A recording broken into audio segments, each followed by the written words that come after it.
Hello, my name is Andy Pollan from Adrian, Michigan. Thank you once again for having me to Omaha. My question is for Warren, but Charlie, please add your thoughts as well.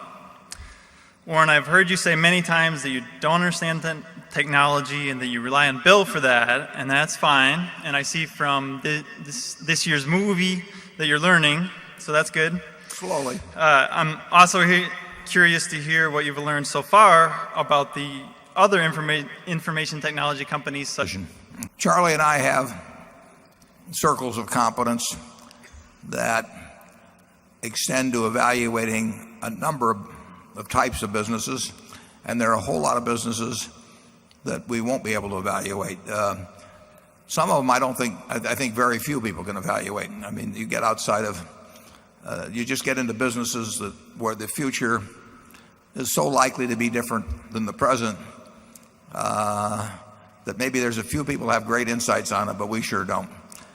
We are best at the businesses where we can come to a judgment that they're going to look a good bit like they do now, 5 years from now, 10 years from now. They'll be bigger, they'll be doing different things, but the fundamentals will be the same.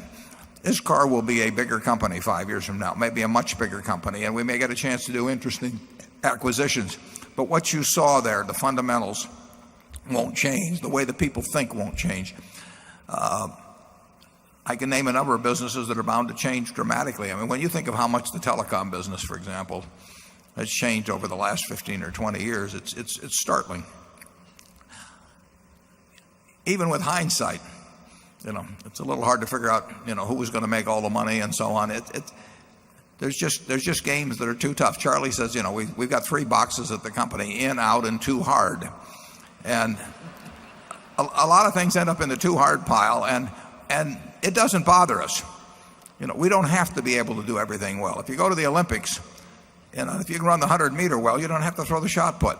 Some other guy can throw the shot put, and you'll still get a gold ribbon, if you run the 100-meter fast enough. So we try to stay within the circle of competence. Tom Watson Sr., I think it was Sr. Yeah, Tom Watson Sr. many years ago said, I'm no genius, but I'm smart in spots and I stay around those spots. Well, that was pretty damn smart, and we have found a lot of our managers who don't think, they can solve every problem in the world, but they run their businesses extraordinarily well. I mean, you do not want to, Frank Martin mentioned Forest River, you do not want to go and compete with Pete Legal in his business. He's going to kill you, and he's very, very, very good. But he doesn't come around and try and tell us how to run the insurance business, because that's not his game. We look for people that are very good at things they understand, and we don't get any inferiority complex at all about the fact that, you mentioned Intel, I believe. I was virtually there at the birth of Intel because I was on the board of Grinnell, and Bob Noyce was the chairman of the board of Grinnell. And we bought $300,000 worth of their original debentures. And, I knew Bob. I thought he was a very, very smart guy. But I wouldn't have had the faintest idea how to evaluate the future of Intel then. And I really don't have it now, And I think they probably had a few surprises themselves in the last few years with AMD and what's been happening in their business. But what that's going to look like in 5 years, I don't have any idea. And I'm not so sure if you were in the industry, you'd know exactly what it was going to look like in 5 years.